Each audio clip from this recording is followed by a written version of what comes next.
Hello, chào Vinh, xin chào các bạn. Hôm nay thì mình sẽ làm bánh bò nướng. Mà với cái cách này thì các bạn làm rất là ngon luôn. Bánh bò nở đều và có nhiều rễ tre ở bên trong nè. Đặc biệt mình không cần nhồi bột nha. Mình dùng đây là 220g bột gạo lọc. Thì cái loại bột gạo này nó sẽ có dạng hạt vậy nè.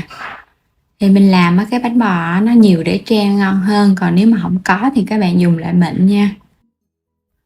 Mình dùng tiếp là 30g bột năng. Thì khoảng 3 muỗng canh hai loại này là 250g.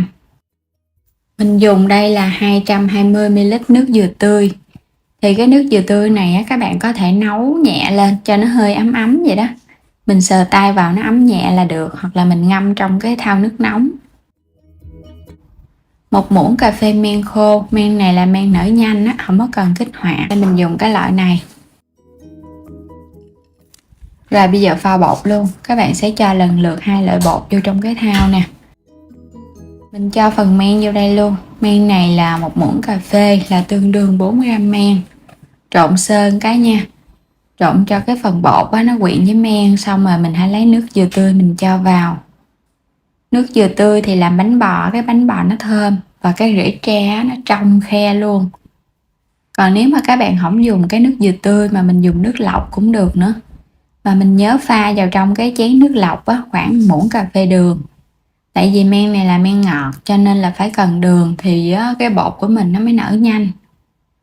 Và mình cũng trộn đều, không có cần phải nhồi luôn. Mình áp dụng cái cách này mình thấy rất là thành công mà không có cần phải nhồi bột cực. Cho nên là mình chia sẻ đến các bạn.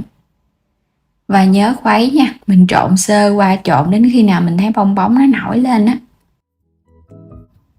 Đây bắt đầu xuất hiện những cái bong bóng nhỏ nhỏ nè. Vậy là được rồi. Thì mình trộn khoảng 5 phút là bong bóng nó nổi lên nhiều. Như vậy là bột của mình nó bắt đầu nó dậy lên. Thì mình sẽ đậy nắp lại. Mình ủ từ 1 cho đến 2 tiếng đồng hồ. Tùy theo thời tiết nóng hay là mát nữa. Tiếp theo mình dùng 220ml nước cốt dừa. Cũng là 1 chén vậy nè. Và nửa chén đường 150g. Thì phần đường này là cái bánh của mình nó ngọt ngon á. Chút xíu muối, ngỗng vani để cho bánh nó thơm. Rồi bây giờ mình đi nấu nước đường. Mình dùng nửa chén đường.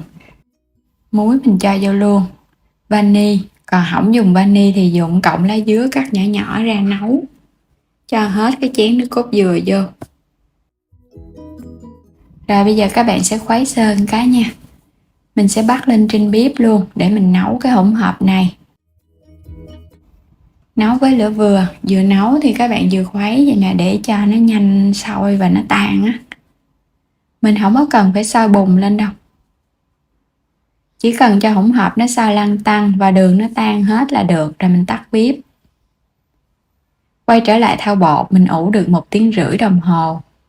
Thì ủ đến khi nào mà các bạn thấy nó nở ra gấp đôi hồi nãy.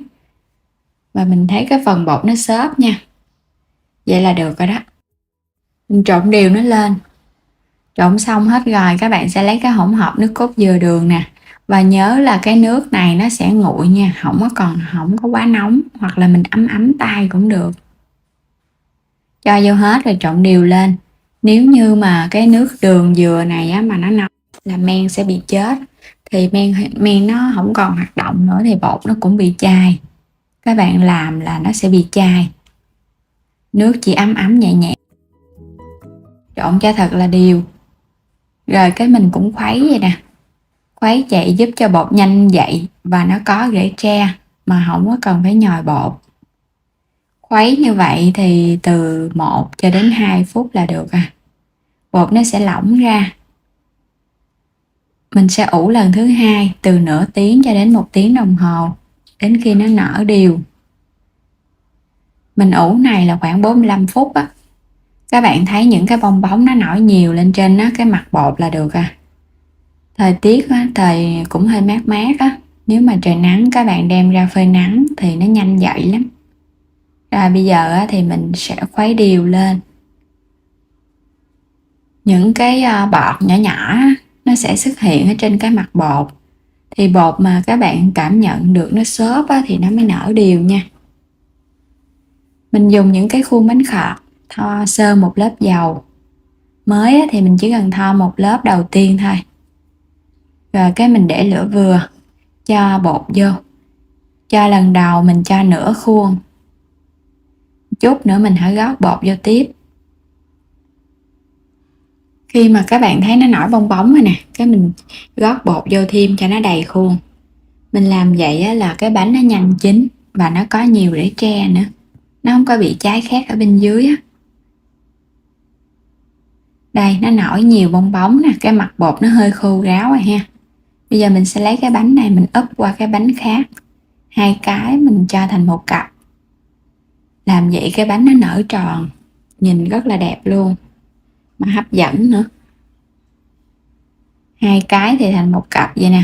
Và nhớ cái mặt bánh hơi khô chút, mình úp nó lại nhé, không có bị chảy tùm lum á.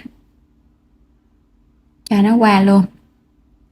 Rồi các bạn gót thêm một chút bột vô trong cái bánh này nè, để cho những cái chỗ mà nó còn hơi thiếu á, nó sẽ lấp đầy luôn, thì cái bánh nó căng tròn và nó đều. Những cái khuôn còn lại thì các bạn cũng gót bột vô, xay chở nó nha, để cho nó vàng đều. Chỗ nào còn thiếu bột á, thì mình chế thêm chút bột vô để cho nó nở ra.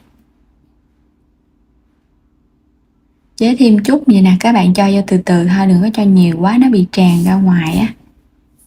Để lửa vừa thôi. Bây giờ thì thấy cái bánh nó vàng đều rồi nè, xung quanh ở trên ở dưới gì nó cũng vàng và nó căng tròn lên luôn. Rồi sẽ lấy bánh ra nha. Lấy bánh ra thì lần lượt các bạn cũng làm cho đến hết phần bột. Cứ hai cái bánh thì mình xếp thành một cặp để cho nó thành một cái bánh tròn. Bánh bò nướng đã làm xong thì tổng cộng mình được bao nhiêu đây bánh nè. Nó tròn quay à, nó nở và nó xốp tay, mềm chứ không có bị cứng. Xung quanh nè, vàng đều và mềm tay. Rồi bây giờ thì mình sẽ bẻ ra bên trong cho các bạn cùng xem rễ tre nhiều hay ít. Làm nước dừa tươi và nước cốt dừa kết hợp, cái bánh bò nó sẽ ngon, có độ béo và có độ thơm nữa. Rất là nhiều rễ tre luôn. Bánh nhỏ cho nên là các bạn thấy những cái rễ tre nó nhỏ nhỏ. Làm cái bánh lớn thì ra rễ tre nhiều lắm, mình nhìn rõ hơn. Và công thức này thì mình làm bánh hấp cũng ngon nữa nha.